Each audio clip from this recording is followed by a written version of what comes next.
எல்லாருக்கும் வணக்கங்க. மீண்டும் மெய்ப்பொருள் காண்க தளத்திற்கு எல்லாரையும் நான் வரவேற்கிறேன். இன்னைக்கு எத பத்தி டிஸ்கஸ் பண்ண போறோம் அப்படின்னா, முந்தைய பதிவுகள்ல பேசினப்ப, நண்பர் ஒருத்தரு "ஒரு ஸ்டாக்கை எப்பதான் நம்ம விக்கிறது சார்?" அப்படின்னு சொல்லி கேட்டிருந்தாருங்க. அத பத்தி தான் நம்ம இன்னைக்கு பேசப் போறோம். ஒரு சில எடுத்துக்காட்டுகளோட நம்ம பேசுவோங்க. அதுக்கு முன்னாடி மார்க்கெட் அப்டேட்குள்ள போயிரலாம். இன்னைக்கு மார்க்கெட் பார்த்தோம்னா, ஒரு 60 பாயிண்ட் குறைஞ்சிருக்குங்க.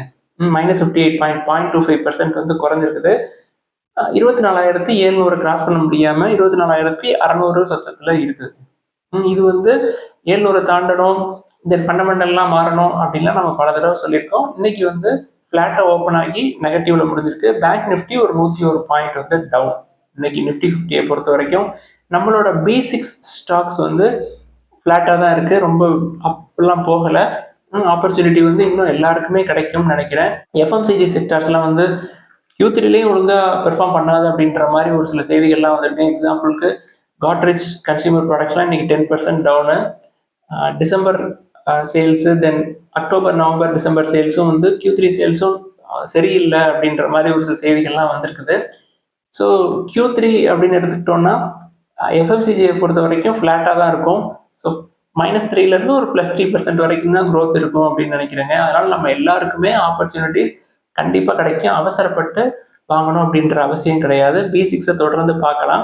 கோல்டு ரேட் வந்து இன்னைக்கு ஒரு ₹5 ஏறி இருக்குங்க பெர் கிராமுக்கு 7,130. ஸோ இதான் வந்து இன்னைக்கு அப்டேட். அது போக ஓவராலா பிவி சேல்ஸ் அப்படின்னு எடுத்துக்கிட்டோம்னா நவம்பர்ல 14% வந்து down year on year. Then two wheeler சேல்ஸும் வந்து 16% அப்புங்க. இந்த செய்தியை வந்து நம்ம ஏற்கனவே ஆட்டோ சேல்ஸ்லேயே தனியாக சொல்லியிருந்தோம். இன்னொன்று செய்தி வந்து என்னன்னா மைக்ரோ ஃபைனான்ஸ் செக்டார் பற்றி ஒரு நியூஸ் வந்துருக்குதுங்க. பிஸ்னஸ் லைனில் வந்துருக்குது. மைக்ரோ ஃபைனான்ஸ் செக்டார் வந்து 2 வருஷத்துக்கு முன்னாடி எப்படி இருந்ததோ அந்த அளவுக்கு மோசமா இல்லை. ஓரளவுக்கு லாஸ்ட் 2 வருஷத்துல இருக்க க்ரோத் இல்லைனாலும் கூட ஃபர்தரா அது ஸ்ட்ராங்கா எமர்ஜ் ஆகி மேலே வரும் மைக்ரோ ஃபைனான்ஸ் செக்டர் அப்படின்னு சொல்லியிருக்கிறாருங்க. ஒரு நியூஸ் வந்திருக்குது. அந்த நியூஸையும் உங்கள்கிட்ட இன்னைக்கு சொல்லணும்னு நினைச்சேன். இப்போ வந்து நம்ம டாபிக்கு போவோங்க. எப்போ வந்து ஒரு ஷேர்ஸ் வந்து வாங்கின ஷேரை எப்போ விற்கிறது? இப்போ ஒரு கோல்டு இருக்கணும், லாங் டேர்ம் கோல்டு இருக்கணும். இப்போ ஃபார் எக்ஸாம்பிள் உங்களுக்கு வந்து ஒரு பொண்ணு பையன் இருக்கான், அவனோட படிப்புக்காக ஒரு 5 வருஷத்துக்கு அப்புறம் பணம் தேவைப்படுது அப்படின்னா இந்த மாதிரி எல்லாம் நிறைய சொல்றாங்க. ஒரு கோலுக்காக நம்ம வந்து இன்வெஸ்ட் பண்றோம். இன்வெஸ்ட் பண்ண அமௌண்ட்டை அவங்களோட திருமணத்திற்கோ, படிப்புக்கோ, இல்லை ஏதாவது மருத்துவ செலவுக்கோ ஏதாவது ஒரு விஷயத்துக்காக எடுத்து வைக்கிறோம், எடுத்து இன்வெஸ்ட் பண்றோம், அதை வந்து எடுக்கிறோம் அப்படின்னு சொல்லி சொல்றாங்க. இதெல்லாம் ஒரு பக்கெட் இருக்குங்க, இருக்கட்டுங்க. நம்ம ஒரு ப்ராடக்டை வாங்குறோம்னு வச்சுக்கோங்களேன். ஒரு கோல்டை வாங்குறீங்க நீங்க. கோல்டு வந்து நகையா வாங்குறீங்கன்னா அதை என்னைக்கு விற்போம் அப்படின்னு சொல்லி யோசிச்சுட்டா நீங்க வாங்குறீங்க? வாங்க மாட்டோம். ஒரு நிலம் வாங்குறீங்க. அந்த நிலத்தை வந்து எப்போ நம்ம வித்துட்டு திருப்பி காசாக்குவோம்னு பார்ப்பீங்களா? பார்க்கவே மாட்டீங்க. அந்த நிலத்துல வந்து வீடு கட்டணும், நம்மளோட பிள்ளைகளோட திருமணம்லாம் அந்த வீட்டில் தான் நடக்கணும், கிழமை கிழவி ஆகிற வரைக்கும் அந்த வீட்டில் தான் நம்ம இருந்து மடிந்து சாகணும் அப்படின்னு சொல்லி நினைப்பீங்க இல்லையா? உங்களுக்குன்னு சொந்தமாக ஒரு வீடு வாங்கணும் அப்படின்னு சொல்லி. அதே மாதிரி ஒரு எண்ணம் வந்து ஏன் வந்து ஒரு ஸ்டாக்கை வாங்குறப்ப இருக்க மாட்டேங்குது அப்படின்றது என்னுடைய கேள்விங்க எல்லாருக்குமே. எனக்கு வந்து என்னுடைய இளமை காலங்களில் ஒரு 6-7 வருஷத்துக்கு முன்னாடி இன்வெஸ்ட் பண்றப்ப இருந்தது அப்படின்னு கேட்டா இல்லை, நான் ஒத்துக்கிறேன். ஆனா நான் பெரும்பாலான சமயங்கள்ல, எல்லா சமயங்கள்லையுமே நான் வந்து அதிகபட்சம் ஒரு 100-150% ப்ராஃபிட்ல எல்லாம் வெளில வந்திருக்கேன். குறைஞ்சது ஒரு 5% 10% எல்லாம் வெளில வந்திருக்கேன்னு வச்சுக்கோங்களேன். 150%க்கு மேல ப்ராஃபிட்ல வந்த ஸ்டாக் எல்லாம் கூட மறுபடியும் ஒரு 100% வந்து ஏறின ஸ்டாக்ஸ் எல்லாம் வந்து நான் பார்த்துட்டேன். எக்ஸாம்பிளுக்கு இப்போ டாடா மோட்டார்ஸ் நான் வாங்கினதுக்கும் அது அதோட பீக்கு போனதுக்கும் இப்போ இருக்கிறதுக்கும் நல்ல வித்தியாசம். நான் பார்த்தது வந்து கிட்டத்தட்ட 350-400ல வாங்கினது. அது 1200 வரைக்கும் போயிட்டு இப்பயும் அது டபுள் தான் எனக்கு. எடுத்துக்காட்டா வேற உங்களுக்கு சொல்லணும்னா கிட்டெக்ஸ் கார்மெண்ட் பத்தி உங்களுக்கு ஏற்கனவே சொல்லியிருக்கேன். ₹100 வாங்கினது அதை வந்து ஒரு 5% ப்ராஃபிட்லயே நான் வந்து வித்துட்டேன். இன்னைக்கு கூட இது அப்பர் சர்க்கியூட் போனஸ் போட போறாங்க. இது மாதிரி எக்கச்சக்கமான ஸ்டாக்ங்க. மணப்புரம் ஃபினான்ஸ் எடுத்துக்கோங்க. ₹80ல நான் வாங்கினது திருப்பி 230 போச்சு. இப்போ 150ல இருக்கு. 150, 160, 170ல மறுபடியும் 150ல நான் வாங்கி தான் வச்சிருக்கேன். ₹80 வாங்கினதும் இருக்கு. இது மாதிரி ஐடிசி எடுத்துக்கோங்க. 375 தப்பு பண்ணது வந்து 220ல நான் தப்பு பண்ணி வித்துட்டேன். ஆனா அதுக்கப்புறம் மறுபடியும் 380ல வாங்கி 510 வரைக்கும் போயிட்டு 450, 460 ரேஞ்சில் இருக்கு இல்லையா? ஒரு ஸ்டாக் நான் வித்த ஸ்டாக்கா இருக்கட்டும், இல்லை இப்போ இன்னமும் ஹோல்ட் பண்ணிட்டு இருக்கதா இருக்கட்டுங்க, அது தொடர்ந்து நம்ம வாங்கின பிரைஸுக்கு திருப்பி வருமா அப்படின்றது ரொம்ப பெரிய சந்தேகங்க. திருப்பி டாடா மோட்டார்ஸ் வந்து என்னால 350க்கு வாங்க முடியுமா அப்படின்றது உறுதியா எனக்கு தெரியாது. இன்னும் ஒரு சில பேர் 200, 100லலாம் வாங்கியிருக்கிறாங்க. பெரும்பாலான சமயங்கள்ல நீங்க அந்த லோயஸ்ட் பாயிண்ட்ல வாங்கியிருந்தீங்கன்னா, திருப்பி அத வித்துட்டு திருப்பி அதே பாயிண்ட்ல வாங்குறது ரொம்ப ரொம்ப கஷ்டம், சிரமம், முடியாது. எடுத்துக்காட்டா, இன்னைக்கு ஒரு நண்பர் பேருந்துல போறப்ப, தஞ்சாவூர் போறப்போ, ஒரு நண்பர் பக்கத்து சீட்ல உட்கார்ந்திருக்காருங்க. அவரு வந்து F&Oல ட்ரேட் பண்ணிக்கிட்டு இருந்தாரு. அவரு சொல்லி வருத்தப்பட்டது என்னன்னா, நான் வந்து Zomato ஸ்டாக்க ரூ. 30க்கு வச்சிருந்தேன். 7,000 ஷேர் வச்சிருந்தேன் அப்படின்னு சொல்றாரு. பெரும்பாலும் இந்த முதலீட்டாளர்கள் வந்து இப்ப Zomato வந்து 150ல லிஸ்ட் ஆகுதுங்க. 150ல லிஸ்ட் ஆகி கொஞ்சம் கொஞ்சமா குறையுது. அது லிஸ்டிங் கெயின்லாம் வந்து திருப்பி 150லேருந்து 30, 35 வரைக்கும் இறங்குதுங்க. 150, 120, 100ல வாங்கினவங்க எல்லாம் வெயிட் பண்றாங்க. வெயிட் பண்ணி இறங்க இறங்க இறங்க வாங்குறாங்க. ஒரு 2 வருஷம் வெயிட் பண்றாங்க. 30 வரைக்கும் வாங்குறாங்க. திருப்பி 30லேருந்து 100 அவங்களோட ஆவரேஜ் பிரைஸ் வந்து 80 இருக்குன்னு வச்சுக்கோங்களேன். அது வரைக்கும் வெயிட் பண்றாங்க. இதோட பீரியட் பார்த்தீங்கன்னா கிட்டத்தட்ட 2 வருஷம் 3 வருஷம் வெயிட் பண்றாங்க. இந்த 2 வருஷம் 3 வருஷம் நெகட்டிவ்ல இருக்கு இல்லையா, லாஸ்ல இருக்கு இல்லையா, அது வரைக்கும் வெயிட் பண்றாங்க. அந்த லாஸ்ல இருந்து பாசிட்டிவா மாறுது இல்லையா, அன்னையில இருந்து அவங்களால பொறுக்கவே முடியல. இதே தான் அந்த நண்பரும் வந்து சொல்றாருங்க. Zomato 7,000 ஷேர் வச்சிருந்திருக்கிறாரு. ஒரு 10% ரூ. 6,000 ப்ராஃபிட் கிடைச்ச உடனே அதை வித்துட்டாரு. இன்னைக்கு எவ்வளோன்னு பார்த்தா ரூ. 300 வரைக்கும் போயிடுச்சு.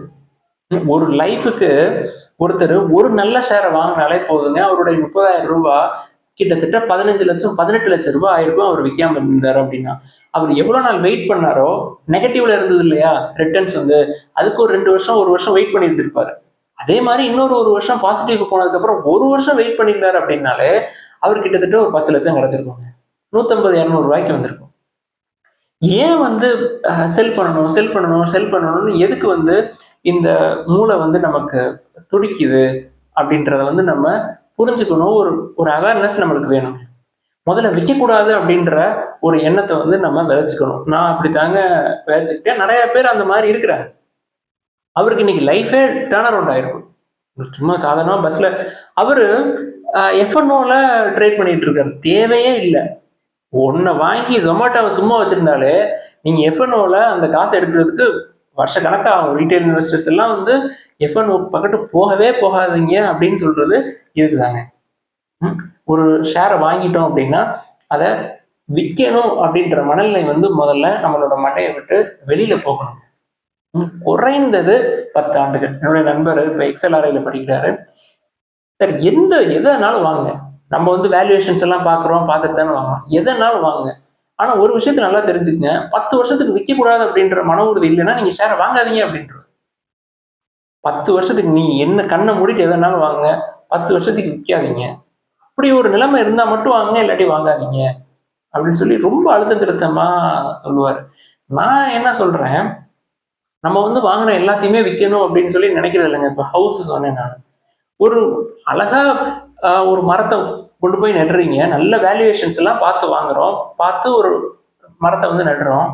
அந்த மரத்தை நட்ட உடனே ஒரு காய் காய்க்கிறதுக்கு ஒரு 4 வருஷம் 5 வருஷம் ஆகும். 5 வருஷம் கழிச்சு வித்துட்டோம் அப்படின்னா அந்த காயெல்லாம் யார் சாப்பிடுறது? அப்புறம் காய் நமக்கு கிடைக்கும், நம்மளோட பசங்களுக்கு கிடைக்கும், நம்மளோட அடுத்த தலைமுறைகளுக்கு கிடைக்கும்.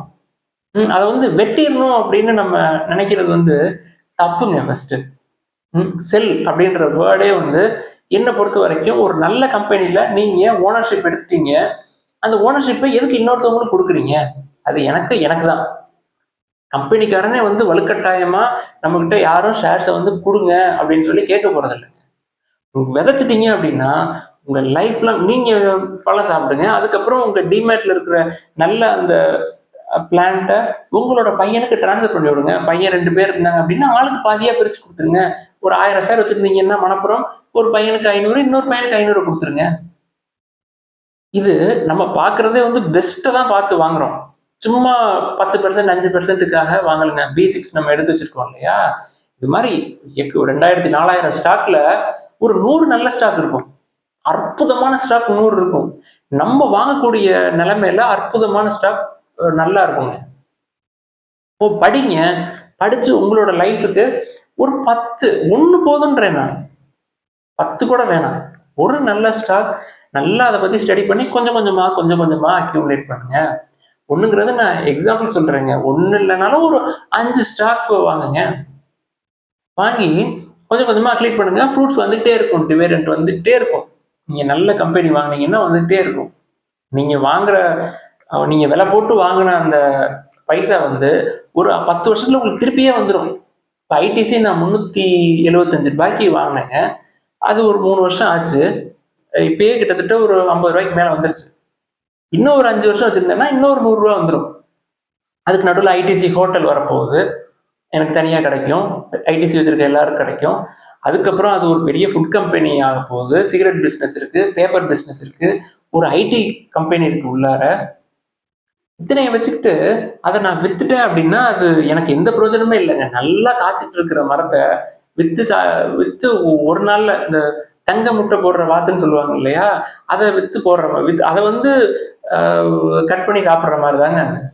ஒவ்வொரு நாளும் முட்டையை எடுத்து அனுபவிக்கிறத விட்டுட்டு வித்துட்டு அடுத்த நல்ல ஷேருக்காக தேடிக்கிட்டு இருக்கிறது எந்த விதத்துலையும் சரியே கிடையாதுங்க. அந்த கம்பெனி நீங்க வந்து ஒரு கம்பெனில ஓனரா இருக்கிறீங்க அப்படின்னா அந்த ஓனர்ஷிப்பை நம்ம பெர்சன்டேஜ் ஆஃப் ஷேரை கூட்டுறதுக்கு நம்ம முயற்சி பண்ணலாங்க. அதுதாங்க வந்து நீங்க ஒரு 10 இயர்ஸ் 15 இயர்ஸ்க்கு மேல போயிடுச்சுன்னு வச்சுக்கோங்க, உங்களுக்கு அது பெரிய கண்டினியூஸா உங்களுக்கு அமௌண்ட் வந்துகிட்டே இருக்கும். அதுல ஒரு நல்ல பேங்கோ, ஒரு நல்ல ஃபினான்ஸ் செக்டரோ, ஒரு நல்ல எஃப்எம்சிஜி செக்டரோ, ஒரு நல்ல ஆட்டோ செக்டரோ எதுவாக இருக்கட்டும், நல்ல அப்ரிசியேஷன் உங்களுக்கு இருந்துகிட்டே இருக்கும்.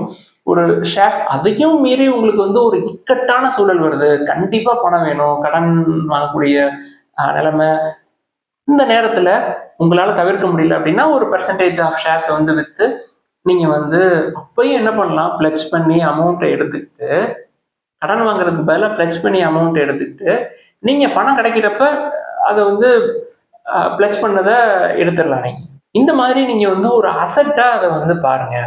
இது இது என்னுடைய ஐடியா இல்லைங்க. பீட்டர் லிஞ்ச் அவரோட புக்ல தெளிவா இதைத்தான் திருப்பி திருப்பி அவர் சொல்றாருங்க.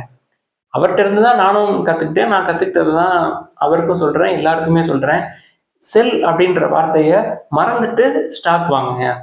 உங்களுடைய சூழ்நிலைகளுக்கு ஏற்ற மாதிரி அதை வந்து வீங்க அப்படின்றது தாங்க என்னுடைய விஷ். எப்பொழுதுமே வாங்கி 3%, 5% அப்படின்றதெல்லாம் வந்து ஏதோ அது அப்படி ஒரு கேட்டகரி இருக்க தான் செய்யும். நம்ம வந்து ஒரு value investing, long term investment, ஒரு வெல்த்தை வந்து நீங்க கிரியேட் பண்ணணும் அப்படின்னா கண்டிப்பா அந்த செல்ங்கிற வார்த்தையை குறைஞ்சது 10 வருஷத்துக்காக மறந்துடணும்.